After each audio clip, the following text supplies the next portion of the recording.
Bonjour Noémie Aliwa. Bonjour Steve Nadjar. Et merci d'avoir accepté notre invitation cet après-midi. Vous êtes journaliste, rédactrice en chef au bureau parisien d'I24 News et vous publiez aux éditions du CERF un livre qui aura un écho certain parmi nos auditeurs. Je le montre à la caméra pour ceux qui nous regarderont tout à l'heure sur YouTube. Les uns contre les autres, Sarcelles du vivre ensemble au vivre séparé. Une enquête de terrain dans cette ville du Val d'Oise dans laquelle vous avez grandi, Noémie Aliwa. Vous dédiez d'ailleurs ce livre à vos camarades de 4e à l'école Haute-Zarathora de Sarcelles. Noémie Aliwa, à quoi ressemblait Sarcelles dans vos souvenirs d'enfants et d'adolescentes ?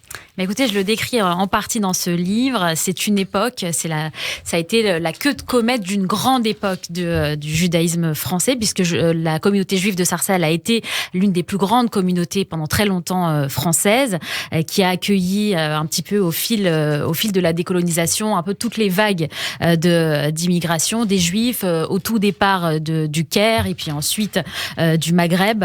Et donc, ce que ça a été, ce Sarcelles-là que j'ai connu moi, même si c'était un petit peu la fin, c'était la grande époque, comme on dit, c'est-à-dire une ville avec une vie communautaire très intense, beaucoup de monde, une vie communautaire très resserrée, avec des écoles, des commerces, une vie associative très intense aussi, beaucoup de synagogues.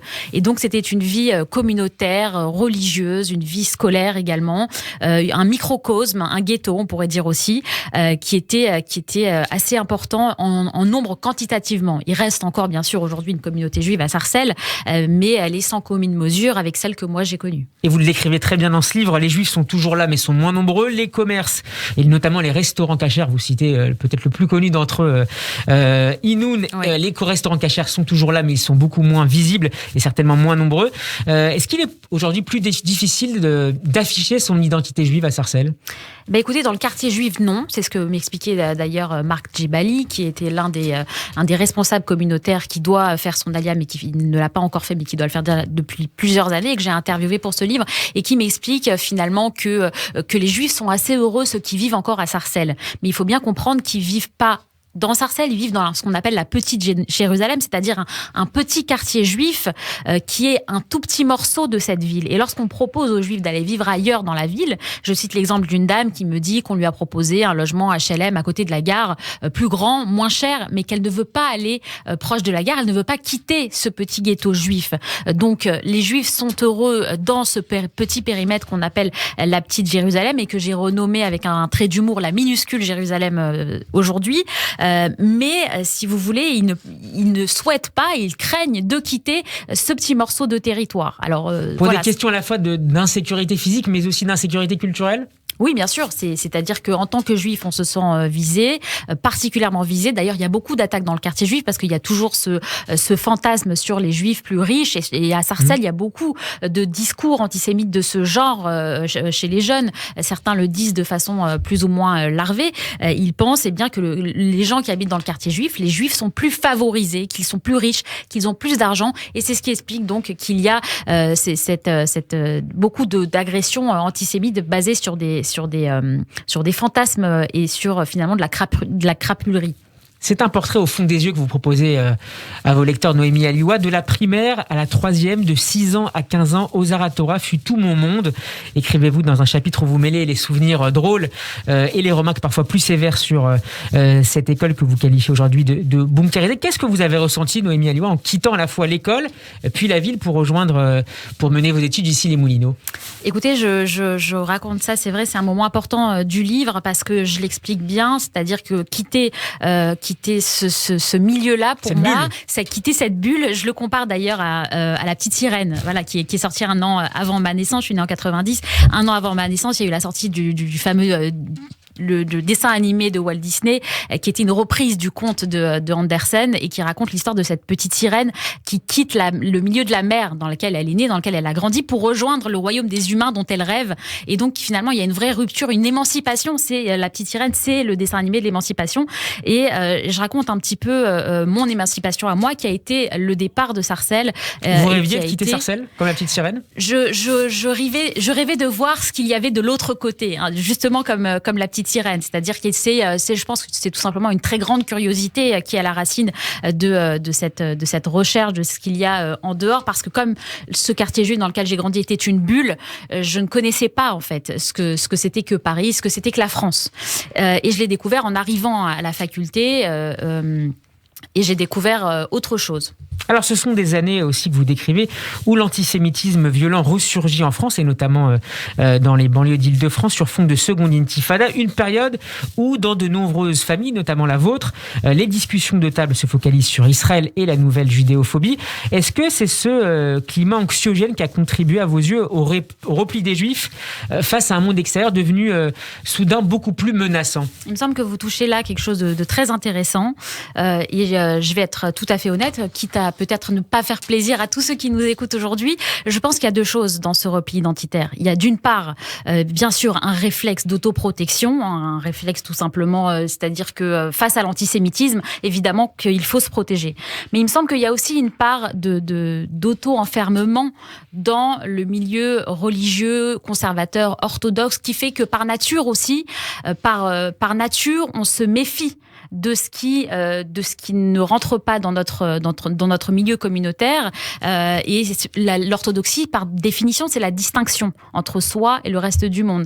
Et je donne l'exemple même de l'école aux Aratora où j'ai grandi. Nous, on portait des jupes parce que les juifs, les filles doivent se distinguer des hommes. Et donc, les filles doivent porter des jupes parce qu'elles ne portent pas de pantalons comme les hommes. C'est-à-dire que par définition, en dehors même du fait d'être attaqué par des antisémites, il y a je pense dans la religion, disons dans le courant, plutôt dans la pratique religieuse, une rupture avec le reste du monde. Et je donne l'exemple aussi de l'entrée de l'école aux Aratora, qui est bunkérisée. Géographiquement, elle est complètement bunkérisée. C'est à la fois une façon de se protéger, mais aussi un refus quelque part de laisser entrer le reste du monde, un refus de l'assimilation qui est perçu comme un danger de mort. Au fil des années, Noémie Aliwa, certains ont quitté la ville pour rejoindre notamment Israël, certaines de vos amies d'ailleurs que vous avez retrouvées à Jérusalem notamment. D'autres sont restés, parfois par défaut, mais pas toujours. Ainsi, de ces familles religieuses qui, écrivez-vous, ont préféré le confort au risque, le cadre communautaire à l'anonymat des grandes villes. On en a un peu parlé tout à l'heure. D'une certaine façon, néanmoins, Sarcelles ne te quitte jamais. C'est l'une de vos conclusions et qui est aussi ce que vous avez expliqué, l'un des habitants de Sarcelles que vous avez croisé pour ce livre. Est-ce qu'il y a une sorte de fil invisible qui relie toujours les habitants de Sarcelles où vous les croisiez ? Il me semble que oui. Alors tous les habitants de Sarcelles, et pas uniquement dans la communauté juive. Je me rappelle, j'ai discuté avec d'autres habitants de confession musulmane d'ailleurs. Voilà, exactement. Et avec son groupe d'amis qui me disaient, que par exemple, ils se reconnaissaient entre Sarcellois parce que il y a une dizaine d'années, parce que les Sarcellois avaient les baskets blanches qui arrivaient au marché, et donc même parmi tous les banlieusards, si je puis dire, on se reconnaissait entre Sarcellois parce qu'on avait des baskets blanches. Et là encore, bien sûr, il y a des choses entre Sarcellois qu'on reconnaît, des connexions. Et évidemment, ça vaut pour Sarcelles. Et quand je parle de Sarcelles, c'est valable aussi pour d'autres villes. Finalement, beaucoup de gens pourront se retrouver dans ce discours, dans ces liens qui se tissent et qui restent avec le temps, qui traversent le temps. Les gens de Créteil, je veux dire, un livre de ce genre sur la communauté de Créteil pourrait aussi être écrit avec d'autres problématiques, une autre évolution sans doute.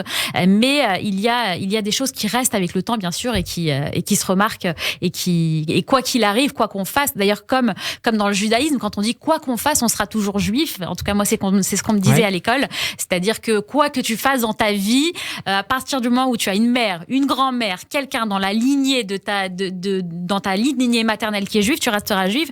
Eh bien, je pense qu'il y a quelque chose auquel on ne peut pas échapper aussi dans le fait de venir d'un endroit. Ça nous marque à vie, ça reste dans notre ADN, que ce soit Sarcelles ou ailleurs. Dans ce livre, Noémie Aliwa, vous êtes partie à la rencontre également des oubliés du système, de ceux et celles qui ont renoncé à parler, à dénoncer, écrivez-vous, un quotidien rythmé par la terreur et l'insécurité, la crasse et l'impression de vivre dans un monde qui s'effondre un peu plus chaque jour, un monde qu'elle n'avait pas les moyens de fuir. Cette peur de la France d'en bas, non pas la France rurale, mais la France d'après le périphérique, d'au-delà du périphérique, est-ce que c'est pas finalement l'un des angles morts de cette campagne présidentielle qui est si particulière ?